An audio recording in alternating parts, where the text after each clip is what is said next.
जहाँ मेरा गाँव है वहाँ का वाक़या है कि एक विधायक हुआ करते थे।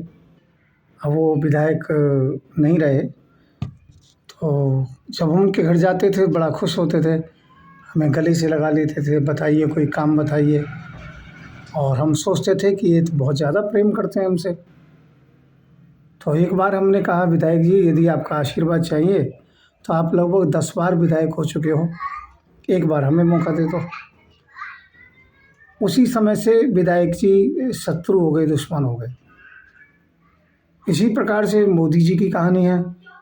मोदी जी के झंडे उठाएं, ताली बजाएं, मोदी मोदी के नारे लगाएं, उनकी टी शर्ट पहने, गाड़ियां भर भर करके रैलियों में ले जाएं, तो मोदी कहते हैं बहुत अच्छा है, देशभक्त हैं।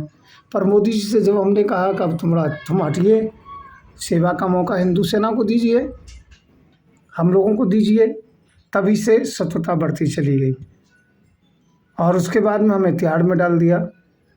तो हमें थैलीसीमिया नाम का जो कि जहर रसायन दिया गया और हमें मारने की पूरे प्रयास किए गए।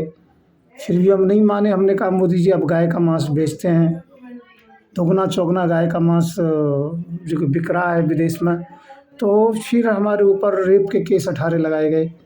आज उस जो थैलीसीमिया नाम का जो रसायन है वो हमारे शरीर में पूरे अवयव खराब कर चुका है। तो इस समय बड़ी दिक्कत है, हमें बड़ी परेशानी है।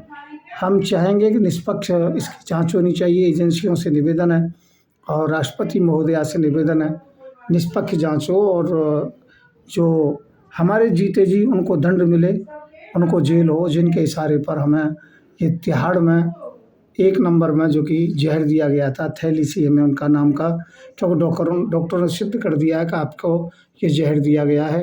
और जिस समय जहर दिया गया था तो वहाँ के एक डॉक्टरों में कंपाउंडर था, उसने हमें खुद बता दिया था आपके साथ साजिश चल रही है, आपको मारने की कोशिश हो रही है। तो इस प्रकार की स्थिति थी। तो मैं फिर भी कहूँगा, अब हम भारतीय जनता पार्टी बीजेपी की तरफ से 250 सीट लड़ा रहा हूँ और जीते जी लड़ाता रहूँगा। अब ये जीना और मरना तो अलग बात है। भारतीय जनता पार्टी जिन्होंने बनाई वो नहीं रहे, तो हमारी पार्टी आगे शासन करेगी, इसमें कोई शंका नहीं है, परंतु इसकी निष्पक्ष जांच होनी चाहिए। मैं हूँ संत युवराज, बीजेपी प्रमुख और राष्ट्रीय अध्यक्ष हूँ। हमारा चुनाव चिन्ह गैस सिलेंडर है।